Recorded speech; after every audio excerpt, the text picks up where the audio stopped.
Welcome to SHOWstudio. It's our third roundup panel and we're going to be talking about Milan. It's really funny, usually Milan was the city that no one wanted to come and talk about when we were booking in the roundups. It's like really hard, people were like, oh, I want to do Paris, I want to do London. Now, as you can see, everyone wants to talk about Milan, which is really cool because I think that there's such a sort of climate of change in that city, and part of it is obviously because of the kind of change at Gucci, which is kind of, I think, rejuvenated that house, but I think it's had this like ripple effect that is run through where everyone's kind of stepping up, and it's given Milan a new identity which seems quite sort of romantic and eclectic, which is super interesting. But before we kind of dive into our discussions, I will let my fabulous set of panellists just introduce themselves, starting with you, Anna. Hi, I'm Anna Murphy, I'm fashion director at The Times. Hi, I'm Jessica Bumpus and I'm a freelance fashion journalist. Hello, Hilary Alexander, editor-at-large of Hello Fashion Monthly. I'm Andrew Davis from Wonderland magazine. I'm Mimma Viglezio, I'm a consultant and the editor of Lula magazine. Good panel this morning, good. Well done, guys. I'm going to open it up to you guys. Like, we've got Gucci as kind of like open like in front of us, but is that the show that we should be focusing on in Milan? Is that now, it used to be always Prada, you know, everyone talked about Prada, everyone was obsessed with Prada, that was the show that anchored Milan. Has that changed now? What's everyone's thoughts? Mimma, you're staring at me, so you can go first. I think definitely, I think there is a Gucci effect on not only Milan, on fashion, and I think that Prada, that was always amazing, it's even more amazing, so yes, definitely. Has it made people step up? Is that what you're saying, that it's put a new... It's difficult to say if people step up. I mean, unfortunately there are many people that are definitely copying it, which is sad but inevitable, and I don't think Miuccia needs to step up, but I think that everybody says, let's take notice of what's happening there. We better do, well. But I don't think we can say that Miuccia needs to step up. But a few others, yes.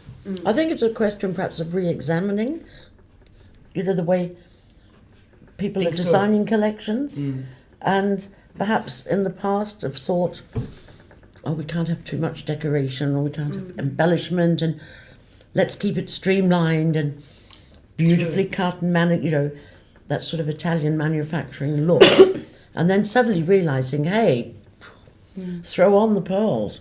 I think one of the problems that used to be with Milan is a city of mega brands, and a mega brand was quite a straitjacket for designers. Yeah. And I think what Alessandra Michele at Gucci has shown in this incredibly virtuoso way is one can create and remain true to a brand. The Gucci double G is all over his bags and things, and yet a brand can be really powerful and recognisable, but also diverse, eclectic, full of lots of different things. I mean, you take this collection, you can dress like the Queen Mother in a green matchy suit. You can dress like Catherine de Medici. You can wear a chiffon dress that's got AC/DC on the back, and yet it's all recognisably this man's vision of Gucci, and that has shown other mega brands a way to be consistent and yet incredibly diverse within that consistency. I find it interesting as well, also how we talked about this kind of during the season of how unseasonal it is. It's almost like it is this complete world. Like, I find it even really hard as someone who studies the collections to recognise what pieces from which collection. And I think that's really interesting because it is very different to the Prada model, where it's much more like a different thought or agenda each season. Whereas with this, it's very much like an invitation into this kind of world or universe, which is... I think that's the most important thing. Yeah. For me, what it did, especially with this last show, is it put on the stage something for everybody. Something for every season, something for every gender, I mean, I know it sounds trite because we've talked about this so much, but it did it so beautifully that you can like it or not, that styling, but there's something for you. Yeah. And there's something for, who cares about what season it is and what's your age or what's your gender or sexuality. And when you go into the stories, even more than and actually everything is so desirable. And that's such a key now for an international brand, isn't it? Because you talk to anyone, you talk to Alessandro, you talk to Thomas Meyer at Bottega, and of course their customer could be in Dubai, where there isn't really winter, or it could be in Brazil, ditto, or could be in London, where, alas, as we all know, there very much is a winter. And so you need to have seasonless collections, just from a commercial perspective. Yeah, definitely. What's your take? Oh, sorry, go ahead. I was going to say, I thought what was really interesting with Milan this time is there's a real dress-up mentality, as you're sort of saying before, the embellishment. And like I kept finding myself writing down references like Miss Havisham and Norma Desmond because everything had a stole on it and everything had a kind of Hollywood grandeur, which again was the same. Mega brands used to be more, I don't know, more classic or kind of conservative, and that's what you looked at Milan for. But it's really nice to see this kind of fun spirit that's sort of happening there. And you could even see, I mean, it's sort of happening in general through fashion because you've got like London, you know, Christopher Kane sort of had that dressed up mentality, and it's definitely something that Gucci sort of started. But yeah, it's really nice. It just felt like finally after seasons of, you know, like last year we were looking at Paris as a kind of, there's like new blood there. And London is obviously known for that. But now you sort of feel like, time to turn the spotlight onto Milan, which is really nice. I went to do a re-see at the Gucci showroom, and what impressed me, obviously the clothes and accessories, was the way his imagination covered everything. The shoe boxes were printed with peacocks and serpents, and inside the shoe, on the sole, on the inside, would be painted a snake. And things like, you know, like he's not just sort of doing the outer it's the whole vision. world. It's the kind of unseen little secrets. It's more. He's obsessed with all his ideas. And also, you talk to his team, and there's a huge amount that's stripped away at the last minute. I mean, she said, I went backstage before the show. Wow. Before the show, it's a craziness of creativity. And even that is a pared down version, the stuff he hasn't used. And that, again, feeds into another really interesting question, which is this sort of catwalk to closet debate. With that level of embellishment and beauty and quality, and even the shoe boxes being things of beauty, is it necessary, relevant that it's also available in sort of 3 weeks' time? No. That's going to stifle the creativity of someone like Alessandra Michele. But the seasonalness solves this. And as Lou said, I don't even know where it was, and someone wrote once, it's always a little bit the same. Oh no. I mean, there's so much added to the same idea. But also he can kind of drip feed, because there's so much in that collection that little bits can come out here, then a month later, a little bit more. So people are constantly poised. Because like the first was very, romantic and bohemian, and then it got very sparkly the second. So it's like there's another layer of something that's added each time. So it's sort of like, I like that blouse, but now let's get some corsages on it or something. There was a level of androgyny that I think has kind of disappeared now. It's very girly. What's your take, Andrew? You're smiling. I think 71 look is a little bit excessive. I think he's, defined be grateful his idea. It wasn't 91. I know. He's defined what he wants in a collection, and the styling of the girl and the boy. I think he needs to work with outside people now to say, look, 40 looks and you said it. Do you know what I mean? Really? Yeah, definitely. I don't need to see all of that. But on the other hand, it's great now because we have more time to fight for different looks when we're shooting, because in a collection that's quite small, so there's that dichotomy. I liked the link up with Gucci Ghost, the graffiti. That was very cool. I thought that was on a biker jacket, it was on a bag and stuff, so I think that's good. It's nice if he does little projects with people, I think. But I'm obsessed, I talk about this all the time so it's really boring, but I'm obsessed with what they're doing with their digital and their social media and like those weird little projects. And they're doing massive projects in China with all different artists. That was amazing. And that goes back to what we're saying about it being seasonless, and it's almost like if you like the show, it doesn't matter it's not available straight away, because it's like there's so much new stuff and ideas all the time, and like I feel like if you loved the show, you could go into the shop and buy something that you felt like was from this show, because it's such a world, even though it wasn't actually a new product, because there is that similarity. Yeah, I mean, even what he's doing with the Dionysus, his key bag that he introduced is fascinating, because it's there every season, unchanged in its shape, but completely reinvented via different forms of embellishment. And that's a very clever way to have your cake and eat it, isn't it? In that the consumer doesn't worry that bag shape is going to date, it's not going to be out next season, but they're still tempted to buy a new iteration of it. I love the way too, I think, within each outfit was sort of multi-way or multi-purpose, so that if you took off the corsage, for example, and added something else, or you changed the tights, or you put a different belt, you'd suddenly have a completely different look, which lends a kind of DIY styling element. But it's interesting you say DIY, because I've always been obsessed with, and this is again very not how the Prada model works, but I've always been obsessed with designers who make collections or have an aesthetic that people can buy into even if they can't buy the clothes. And like I felt like that's why people loved Medium Kirchhoff so much, because you didn't need to buy Medium Kirchhoff to be a Medium Kirchhoff girl. Like you could make that look and you could copy it. And obviously it's never going to be the same as this. I'm not saying you could like rustle yourself up a Gucci look from like, you know, the charity Portobello, but you can have this aesthetic and buy into this world and be a part of this without actually spending the money. And I think that's really interesting. And which is a very London thing, actually. It is. London fashion student. Which was very un-Milan for a long time. Like, you know, you couldn't be the Versace woman unless you could buy Versace. You couldn't. Exactly. Prada is like those amazing products, and that's really fascinating. I think that's why it feels so popular as well, because people can engage with it even if they can't buy it. That's the joy of any high street, this show. Yeah. But you know, the other day I stopped in front of a window in Westfield. It was one of those in between high street and luxury. I don't remember which one brand.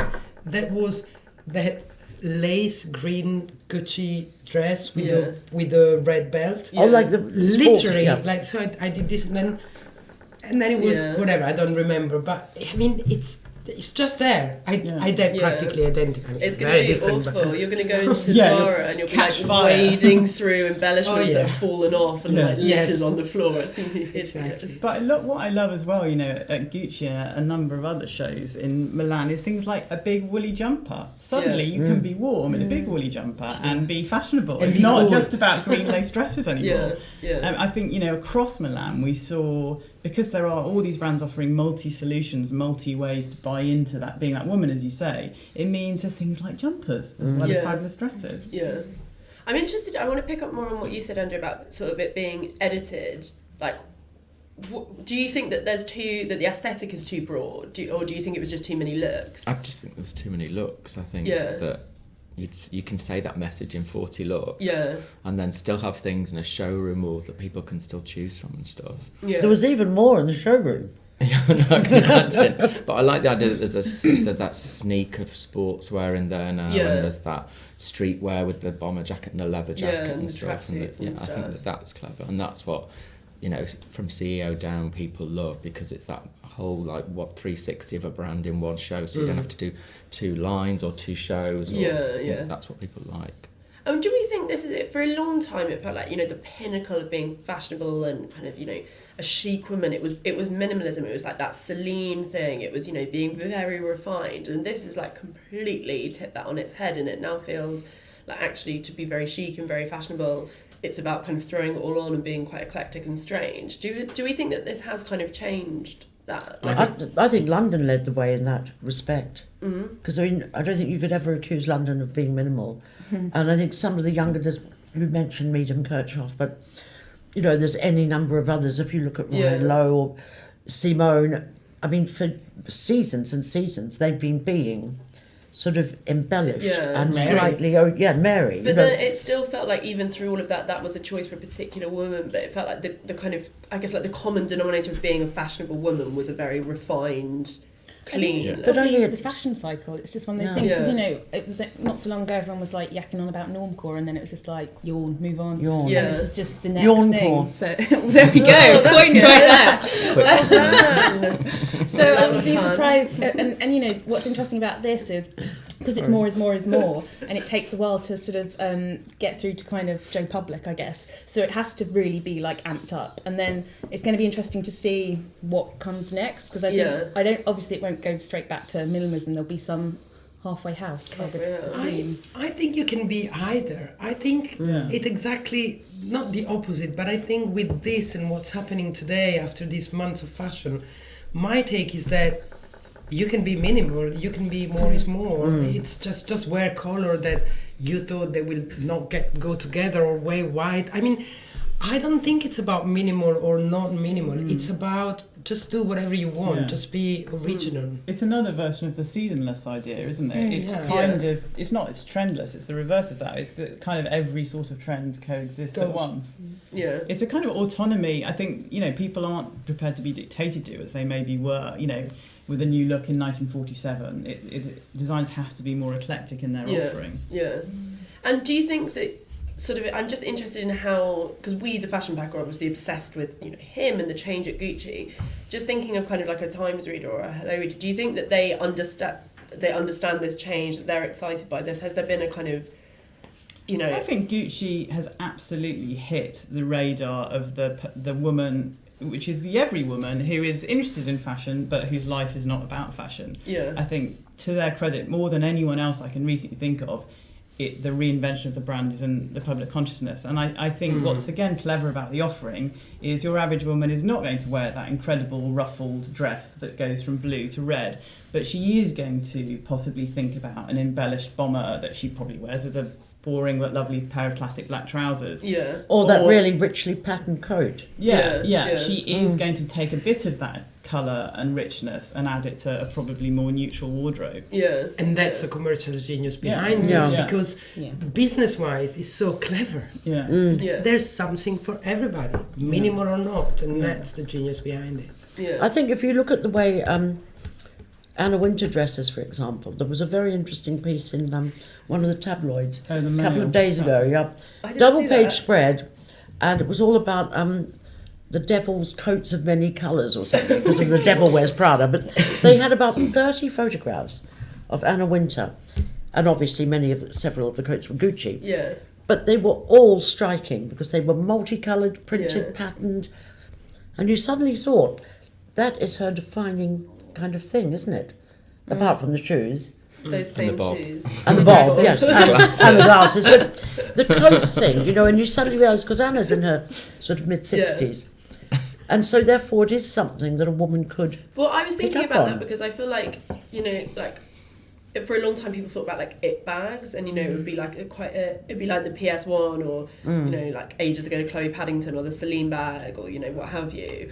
The L'Oreal, the Balenciaga one, they tended to be quite plain colours, and I feel like there's not that same like focus on accessories where it's like a lasting accessory. It's like people like more like bitty stuff, and they like buying stuff that's a bit more.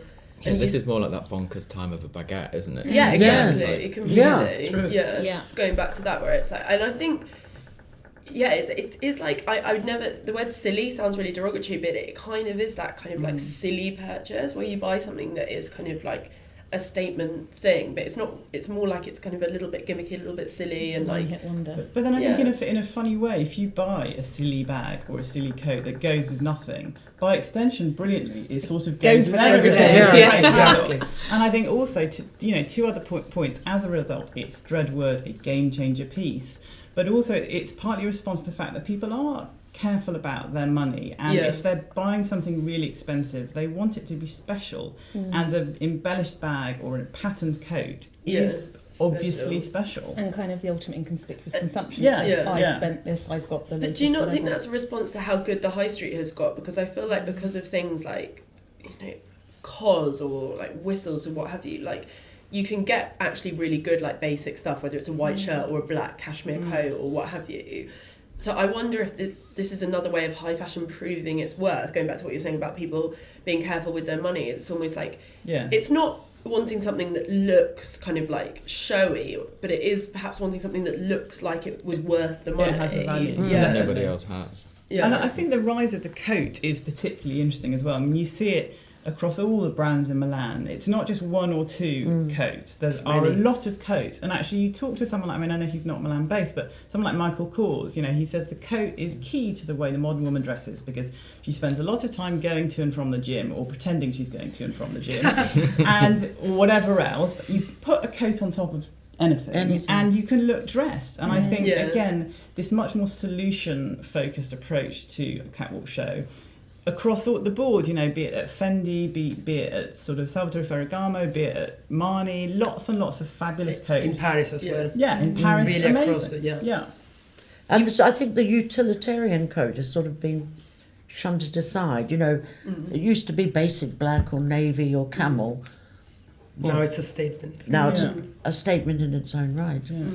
The only thing I'm slightly nervous about is the return of coloured tights, which is like my ultimate. I think that might be happening.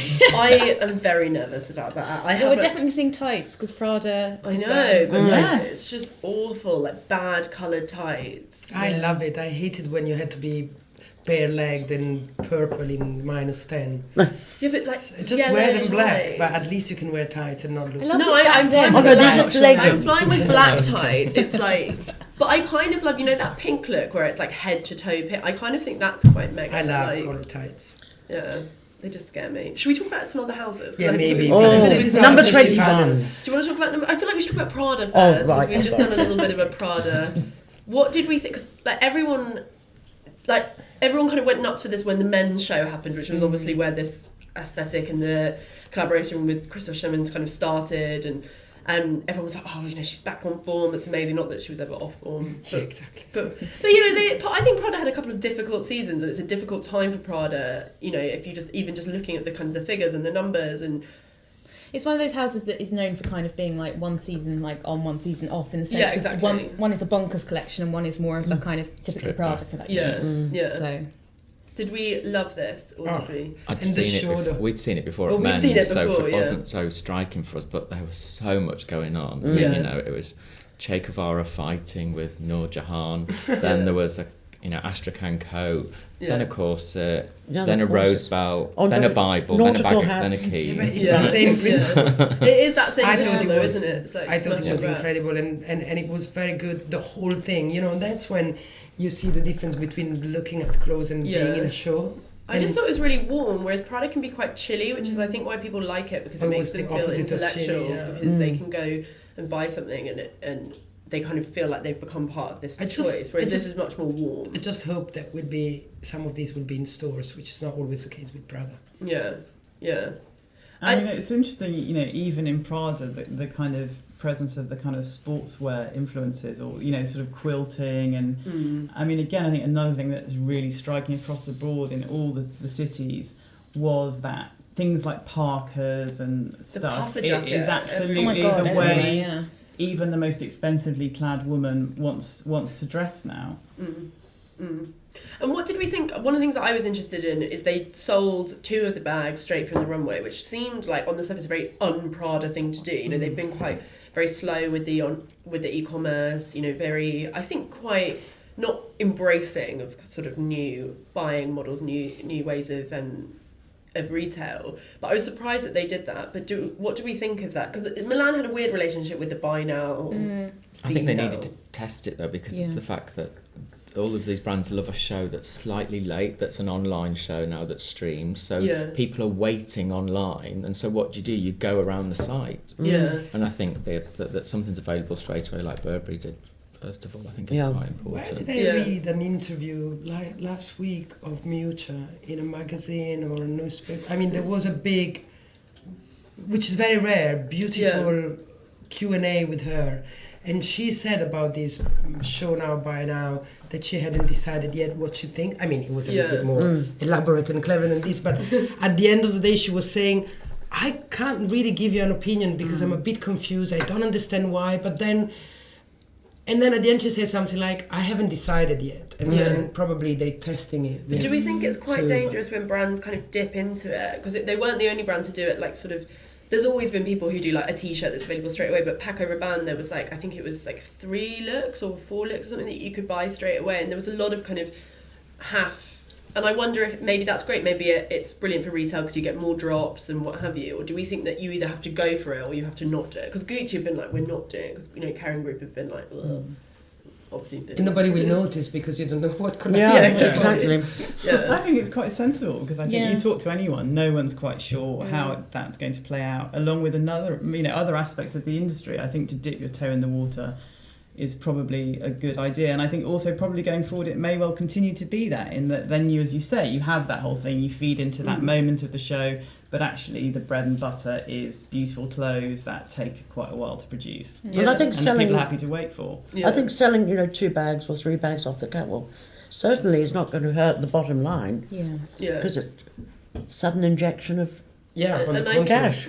And Prada, there hasn't really been a hit accessory for a long time, so I think that's kind of quite smart to play around with bags and what have you. maybe we'll all be wearing little sailor hats for next year. Bunches of keys and Bibles. Yes. I've ordered mine. That's There's one person at this table who's obviously going to wear the same hat. It's you. I really love the illustrations though. I thought they were amazing because I don't know if like you guys went and looked at them. They're completely mad. Like at the men's one, there was like it was called The Great Ones, and it was like Lucian Freud, and then there was like Nina Simone, and they were all like in this. It was they were amazing, and they like fighting. Yeah, but I thought it was really modern because I thought the way that he makes those prints and those artworks is like referencing say 5 or 6 different things. So it could be a film from like 50 years ago, and then an artwork from like 1570, and then he'll bring all of those in and make one thing, which I thought is so fashion. And I think it sits just so well with the fact of her foundation and stuff, as we've said before. It's like who wears those full-on Prada looks, and it's that woman that is in the art world that goes to those kind of things. So this marriage between wearable art and things that are available. Yeah, definitely. I also think that even this collection, I mean, if you strip back a little bit the styling or Miuccia style, I mean, there are some capes and coats that are so incredibly beautiful. And if you go and see the collection, the materials, it's amazing. I think it's very creative, it's very new, and yet how are Prada and wearable. Get past this difficult sort of financial climb? We had the discussion. They don't have a more difficult time than anybody else. I don't think it's that. Nobody really grew apart from maybe Gucci now, thanks to the new effect. But everybody has been, and it doesn't mean they're doing badly. They're just not growing as much as. Well, everyone opened too fast in China, and that's what the problem was. They have to know the what only to do people with that their real learned estate. from this were Valentina, because they bought their own stores, and that's what they're investing in property with the money that they're making so fast. Prada didn't. They're renting, which is killing everyone. Because Valentino, they hit $1 billion, didn't they? And so all that money is going into buying the actual store spaces. They don't want a store now that isn't their own and stuff that they don't own. I'm not sure I believe in buying real estate when you're a fashion brand. You're not. Well, come You're not a real estate developer. Don't put all your eggs in one basket or in one handbag. Well, I've been in a group and that discussion was happening a lot. And I was always the one like, our job is not to buy But you can't rely on a studded bag forever to keep your brand going. Do you know what I mean? So you've got to have some other outlets, I think. And if something happens, sales drop. Shareholders want money. You can sell. They want an investment. You sell. Exactly. That's a different genre. But I also think that the problem is also the number of stores that all brands have around the world that are now totally irrelevant. Not only in China. I think those same street with the same stores, I think that's more of a problem. Whatever, but that's it's not interesting about fashion, but I also think the problem is like these stores just like I was thinking a lot about it because obviously Dover Street Market just opened their new store and you go to that and it feels like such an experience and such a pleasure. And obviously Gucci have this amazing kind of shop in that, but then it's when you go to a lot of the brand's own stores, there isn't that sense of excitement. It's There's a not that sense of facsimile going experience, isn't it? You've been to famously, you've been to one, you've been to them all. Exactly, Which is they're all exact empty. opposite of Dover Street. Exactly, and I wonder if that's maybe where these brands need to kind of step up a little bit about making their retail environment somewhat, which I think Gucci, because obviously they're trying to tweak the stores, it's going to take ages and be very expensive. Prada used to do that thing where certain looks were only available in certain territories and things. I used to like to have to hunt for something and go to Rome to buy something. And also a lot of the big department stores are doing that thing now, aren't they? Like, Harrods, where you get a Harrods London version of whatever that's not available anywhere else, and a lot of their high-end clients travel from Palm Beach to get that thing, and maybe you're right, some of the labels need to kind of do some sort of similar approach, your Prada bag that you can only buy on Bond Street type thing. We talked a bit about that yesterday though, Lou, in the sense that it's where you've got an edit, where the merchandiser or the buyer or the fashion director want to have that, is picking a particular look based on their own taste and their customers, which fits, whether it be London or Madrid or that's Palm fit Beach. into the vision Yes. of the brand. Can we talk about the Dolce collection? Because I hated it. Can we I talk thought about it was some like deeply offensive to women. There was a dress that said "Dreaming of my prince." That's all you have, right? That's your dress. I was like, pardon? Just no. I would have loved to have seen the show, but they don't invite everybody these days. They don't invite anyone anymore. I wasn't invited. Do you know at the back, right at the back, all the props came from La Scala, Oh, wow. from Sleeping Beauty. And they had the golden crib, they had a little swing, they had ponies and little rabbits, and I mean, it was so. I just think, what? Disney. But also, how weird. Disney is having a moment. Disney. Well, Hilary, you said something before we were Right. on air about the new Moschino, the new... Yes, I mean... Can you say that, because it's very interesting? Well, what I felt was that what Jeremy Scott's doing at Moschino is sort of taking a kind of cartoony theme or a sort of brand theme.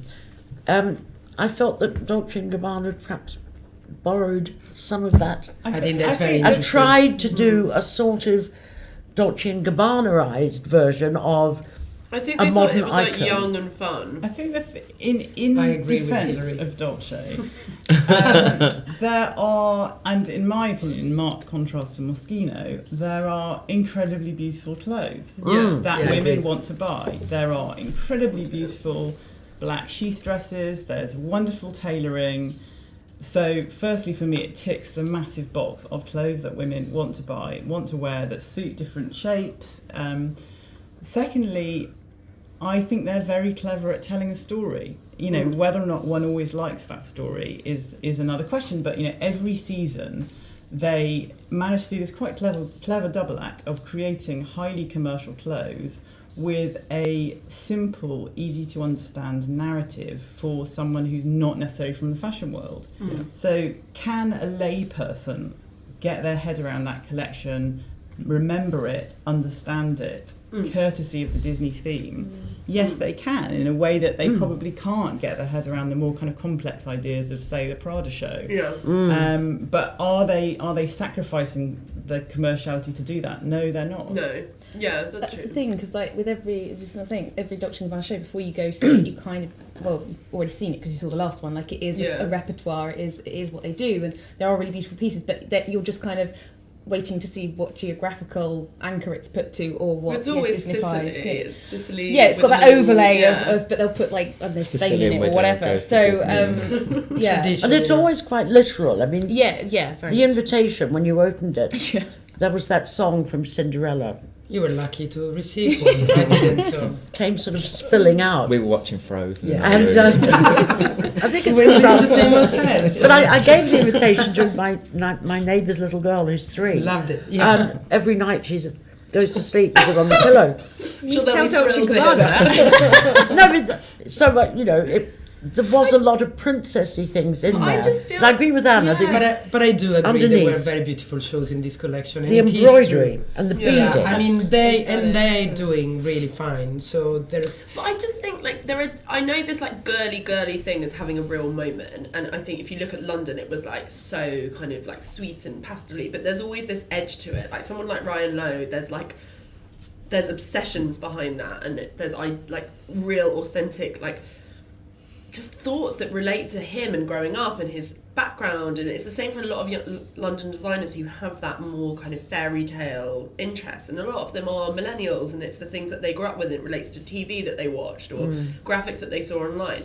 This felt like it was kind of trying to step into that, but I also just thought like I felt like it was speaking to a woman who like doesn't buy her own clothes, whose husband buys her clothes for her. And I just thought that's, you know, what woman who I know there are pieces in there, but I think as a narrative to make something that is so about wanting a man, it's just really out of step with how fashion is right now. You know, but don't forget Prince Charming. You know, I just find it But really weird. I agree with you rationally and intellectually, but business-wise, that's so much bigger than I mean, what you want it to be. Most women It's still want to huge. be a princess. Yes. Of some sort. Yes. How they become Yes, a princess honey. is another question. But this is about Even presenting me me a and princess. Hilary. And actually, yes, it's also about, you know, the show was full of kind of principal boys as well. It was Yes. sort of, you know, capri pants and beautiful little sort of military jackets. And I think you may be, with respect, you know, being a little bit kind of literal about it. And I mean, and you spoke to designers, and you know, they were aware of this side of it. That they sort of said, you know, she's a modern princess. You know, maybe she probably wants her prince, but she'll do it while she's kind of got a corner office in Manhattan. But for editorial, it sits very well. I think with they're what just everyone having was fun. doing. I don't think it's something to kind of get. There's kind of nothing worked up political about. in that. No. I just found it annoying. Chill. But you know, I know you find annoying, but that's also, you know, Frozen, to go back to that, because I think the biggest success in merchandising in the history of any Disney thing, boys and girls. Yeah, but Frozen... It was about the princess. Yeah, it was, but Frozen was about female friendship. It was like the great love stories between two sisters. Yeah, do you think the 6-year-old boy that wanted to dress up like... It was the prince that saves the day. But also, don't forget, John Galliano's very first couture show for Givenchy was based upon The Princess and the Pea. You remember all the mattresses piled up? Yeah. With Honor Fraser, and I forget who was the other model, and they were wearing princess crinolines that draped right down all over the mattresses. But I also think that was kind of different times. I agree with you. I just think the current vibe in fashion, like there's so much talk about like gender fluidity and what have you, and then this is very... But then you could you had Prince Charming. You could find lots of things problematic. Like, for example, we're discussing Gucci as this kind of new woman. Loads of those dresses are very revealing of the body. There's loads of transparency. There's loads of dresses with the kind of the new erogenous zones, not in Gucci particularly, but across the board. We're not in a straightforward place in terms of where women are at. And I'm not saying that Dolce is necessarily exploring this complexity, but there's lots of complexity. I mean, people do want to be princesses. They do want to live happily ever after. They do want to find their prince, still. But they want to do a whole load of other stuff too. And Frozen, as you suggest, was both new and old. It was still a Disney film with a princess, and there was still a prince who saved the day. But there was some other great stuff about female sisterhood and things. We haven't resolved practically anything when it comes to fashion and gender. I agree. Good point. What else was Who thought that Frozen would get such a... There is literally no escaping Frozen. We'll have to play out with... We can start singing it. Everybody knew on that one. I really emotionally identify with that snowman. Is it Ola? It's a favourite I feel like I'm quite like him. Anyway, let's talk about... Moving on. Let's talk about... Can we talk about Bottega, which was so beautiful? Go for it. Yeah. Tell me about Bottega. Oh, no, I have to talk. Go. I absolutely love it because I think Thomas Meyer went back to being really true to himself and doing what he does best, which is incredibly desired chic and elegance and beautiful clothes. There was a time where I don't know if it was him or whatever, but there was I didn't understand anymore. There was something that it wasn't him. Yeah. And this was going back to, I remember when I was still in the group and I was going to this show and thinking, oh my God, this is so amazing. I felt the same. Yeah. So and very little embellishment. Very little embellishment. Yeah. So it doesn't matter what's happening. This is who I am and this is what I do well, and I'm sure it's going to do well because it's really, really beautiful. Well, I think when you sit there and you think about who the woman is who can shop at this level consistently as opposed to buying the odd statement coat or whatever, there are a lot of women out there. They are the ones in the corner offices, and they can't do some incredible madness in chiffon. They need incredible double-faced cashmere. They need stealth wealth, and I think Thomas Meyer does it better than anyone else. And as you He's say, really this was good at getting tone right, I think. It's the alternative to Celine, as you were saying. It just it's so desirable, and it hadn't been as desirable for some time. It wasn't as stealth wealth for a while. I don't think it was, and this was back to that. And again, I think what he's very clever at is we can probably tell it's Bottega, but most people can't. They can just tell it's really, really good. And if you're that certain sort of woman who's got her thing, whatever that thing is, being very powerful at Facebook or whatever, you maybe don't want to have a label on you that's obvious, but you want people to see that what you're wearing is incredible. And I think Bottega is the ultimate go-to label for that. Do you still think that working women, do you think we've reached a point where a really high-powered working woman would feel comfortable wearing something very fashion, or do you still think there's a bit of taboo about that? I think it totally depends on the business that you're in. I think a lot of male-dominated businesses, I mean, I've actually sort of written about this in the Times quite recently. You really have to be pretty careful. You have to dress in quite a cliched way. I mean, in fact, going back to the point you were making earlier, you do have to dress in a sort of curvy, one day my prince will come kind of way, even though you're bestriding whatever your particular professional sort of globe is. And I think it's really easy for all of us to forget that. I mean, even things like the basic act of wearing trousers as a woman in certain, in the city, in certain areas, it's not the most useful tool for you sartorially. It's much better to wear a sexy dress. Yeah. Yes, but it may be in grey flannel, rather than pink chiffon. It's absolutely in grey flannel. Absolutely. I know. Some of my friends who are like baristas and stuff, the stuff that they have to wear, and it's so conservative. It's like they have to wear skirts, and like it's so conservative and bizarre. I just think. My very first job 1,000 years ago at Sotheby's was skirt mandatory, but that's a long time ago. But to go back to Bottega, I disagree on one thing that you said. I think, well, maybe not for the general public, but I think this show contains all the Bottega signs. Oh, I totally agree. 10 collection I completely agree. They all come back even better, and I think people that wear Bottega, especially the no logo bag, which is so logo because the interwoven it's such a sign, they don't think my initials are enough. They think I'm rich, I'm wearing Bottega. This is shouting rich but refined. No, I completely agree. I recognize Bottega in every look. You think? No, I think there's saying. typical clients. It's going to be a customer is going to be so happy because she finds those shapes, those. But I think the point is that like other people wouldn't reckon it's not shouty. Like you would know you're it's not shouty. If you had a lineup of 10 women in some other labels that shall remain nameless and Bottega, of course and I know and we all know that that's Bottega, but your average person wouldn't. And I think that's the appeal. Yeah, I really agree with that. I don't think the average person knows quality either. Knows quality, you said? Or cut. From a picture, I don't think people can tell like we can, because we're trained to do that. We know that. But I don't think, And also not even as a signature picture, because sometimes you see very expensive clothing that, again, for obvious reasons, remain nameless. I mean, I always think you really notice it on a sale rack.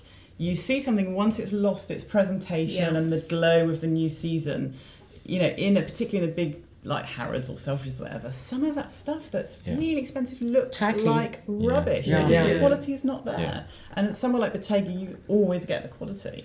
When you see it and touch it, you want it even more.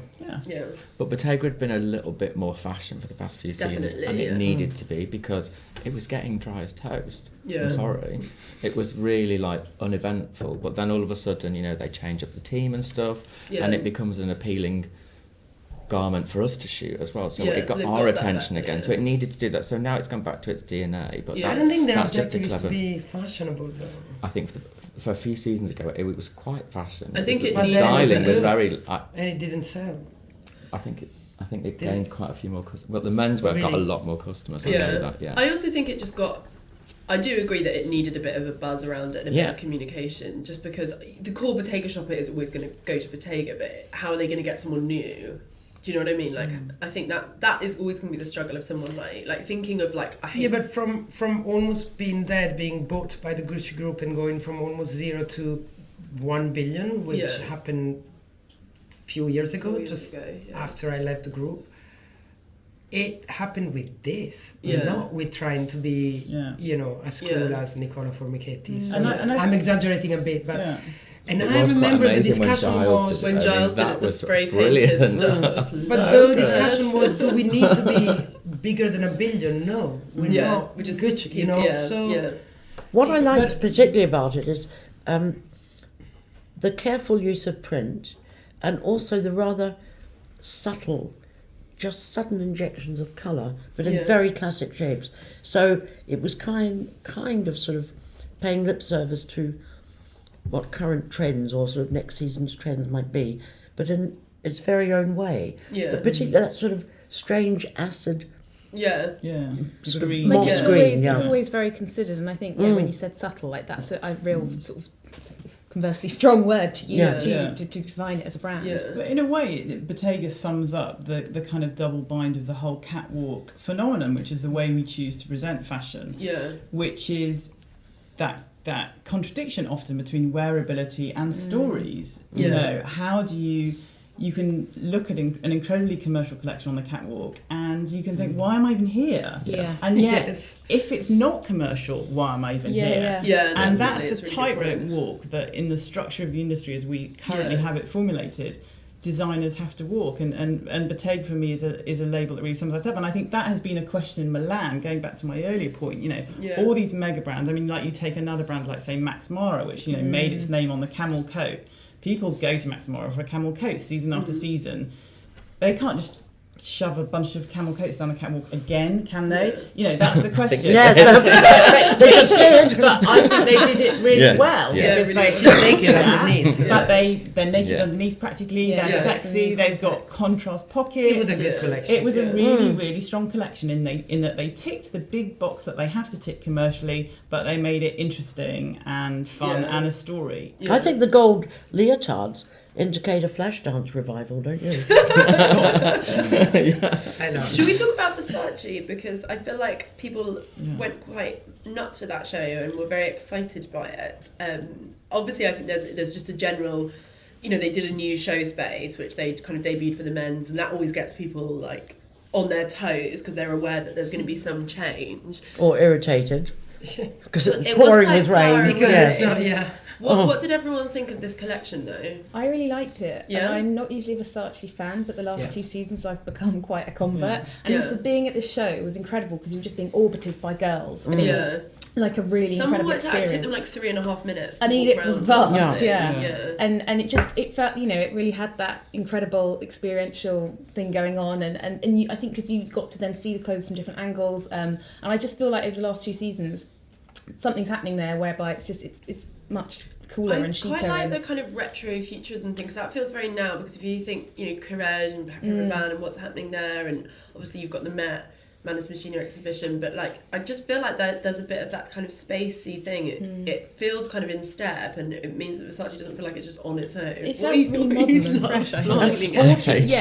Really sporty. I hated it until when I left, I met a Russian woman in a canary yellow fur coat with a canary yellow suit, with canary yellow tights and shoes and a bag and glasses, and I thought... All canary yellow. And I thought, cheap.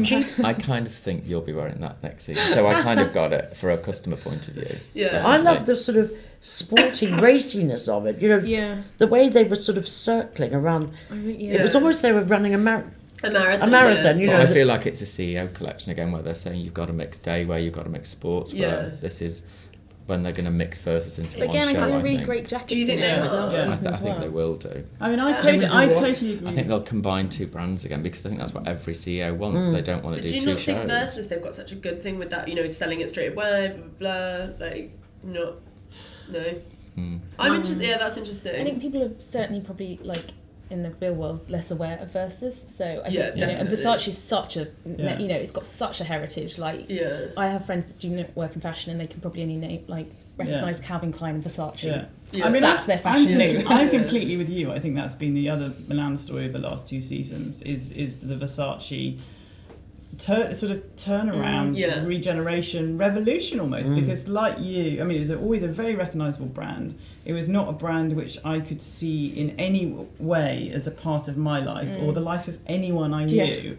And it was a sort of particular brand of fabulousness, but it was almost like kind of fancy dress or something. And actually, as of last season, she's and her team are producing kind of clothes that fit into women's lives, that look modern, that have day wear. You know, I know it's sort of, I'm sorry, but I think it is important to tick separate day wear. We dedicated a whole head-to-head to this because I thought it was very important what she's doing. This is much more day wear, it's much more down to earth. It's not only for the Oscars. It's a brand that it's becoming relevant, and but with a Versace take, and then some people say, no, I don't recognize Versace here. I do. I see everything Versace here. The figure sort of forming. But what I loved is that these clothes could also work with real flats, and you just wear them with trainers. You don't need that sort of sky high. But also for the first time ever, I think, again, there are different sorts of women could buy into this. Versace woman was such a tight it was very focused. a bit trashy. I would find... No matter, I kind of feel like no matter what they put on the runway, I would never think to go and buy something from Versace because it's such a... I mean, they could change that because Gucci managed to. If you'd told me, like, you know, 2 years ago, oh, you'll own Gucci shoes and you'll wear them all the time, I would have been like, absolutely not. But, like... but this Versace, there's such... I think it's almost like their strength is their disservice because their woman is so... this particular idea and their brand DNA is so specific, and you have such an idea of what it is, which is brilliant to have that clarity. But then I think it's very hard to imagine. I think you probably anyone have who to isn't that woman. kind of. It's almost like clearing out the cobwebs. So like we'll have this palette cleanse for like 2 seasons, and then they can take back some of those elements that they own, but give it a freshness, because that's what I really felt the last 2 seasons. Like, it was fresh, and it moved away from that kind of trashy, vampy kind of weird rigidity. I mean, it's definitely less trashy, which is you look at the tailoring for this season, that there's a khaki suit that was one of the most wearable things on the catwalk for spring summer. Just beautiful. The quality of the tailoring, they've always known how to cut. So they just didn't choose to particularly cut jackets and things, but the stuff's beautiful. I think you're right, because it's less revolutionary than the Gucci rebrand. There is more of a palette cleanse phase, but I think people are going to start to buy into it. Definitely. And also because it's a point of difference to Gucci, because as I say, people are Fashion Pack, obviously we're exposed to it, will get saturated by that, and then it'll just become too much claggy. Whereas this, if you compare them, you look at this and you kind of go, there's a bit of serenity, it's a bit more zen. And that's true. There's headspace. Do you think people will get bored of Gucci? I think it'll evolve. I think they're quite smart. I think that's the interesting thing, that each season the question is always, where does it go next? And sometimes it doesn't, which is equally fine. But we're always guessing. I don't think they will get bored in the near future. No. But there is a lot of more now. I mean, as you were saying, this Versace collection, I could even go and buy something, and I never possess anything Versace in my life. So, there's also a lot of stuff coming back. There is a lot of there is so much you don't even know. But also you're taking back things that you haven't worn for a while, because now you can wear them in a different way. So it's a very empowering time to be a consumer, isn't it? Because just on one level, because brands were so rigid, you kind of knew which your brands were, and that was it. You shopped where you shopped, and now suddenly here we are saying, well, actually, I'd quite like a Versace jacket, or that you truly can go to most collections now and find pieces, because everyone's doing this multi-woman approach, and that is great, because it means people are going to mix stuff up. It's just so much less hierarchical. Yeah, that's really interesting. I love it. There's a lot of people we haven't talked about. I'm conscious of time. We haven't talked about Fendi, really. We haven't talked about. We haven't really talked about Marni. We haven't talked about Cavalli. Do you want to talk about Cavalli? Did you like Cavalli? I didn't see Cavalli, did you? You'd love it, Hills. It was very good. I like the fact that it was that stark contrast from that first show. First show I thought was insane. But I really loved it. I really liked the first show. I was like, great. What is It wasn't them, here? But it was great. So this is, back to that loose 70s kind of girl. Yeah, it was much which more I like get. And this is the customer, I get it. Yeah. And this sits along with Gucci as well. So if you're doing an editorial, those brands don't jump out at each other. Yeah, that's very true. There you go, Hills. Yeah. I mean, Fendi and Marni, I think, both brands that were playing this thing that many people were, which is different bits of silhouette, big sleeves, capes, kind of shoulders, lots of kind of quite simple but interesting ways to tweak a woman's form in such a way that it didn't actually get away with her sort of living her life. Very difficult to eat soup though with those sleeves. It was the season of the sleeve. It was such a good show. The full sleeve. Sleeves, they're better. At least they go in at the cuff. The Vetements one where they just dangle down. That would get very. But even from the back, everything was so detailed, and there was everything was switched and stuff. It was very beautiful. And fabulous coats again at both labels. I mean, Marni had some utterly beautiful embellished. There's a sort of tweed, a houndstooth blue embellished coat with a fur collar that's just the stuff amazing. Of dreams. But I thought both Fendi and Marni were really strong. And this is a nice anti-collection to Gucci and Vetements, do you know what I mean? Which everyone seems to be copying. Yeah, another example of architectural, isn't it? That's strange. Yeah. Well, I also think Marni, there's always going to be, like, you always talk about the Prada art woman, but I always think there's going to be a certain brand of kind of, maybe she's a curator, maybe she's a writer, maybe she and she will always turn to Marni, and she doesn't want to look like. So it's almost that woman who's interested in fashion and style but wants to look above fashion. She's the freeze woman. Exactly, which is fascinating. And where's the new talent in Milan? Because obviously Alessandro Michele kind of feels like the new talent in some ways because he's kind of just emerged on the scene, but then there are sort of younger labels that I really love Stella Jean. Yeah.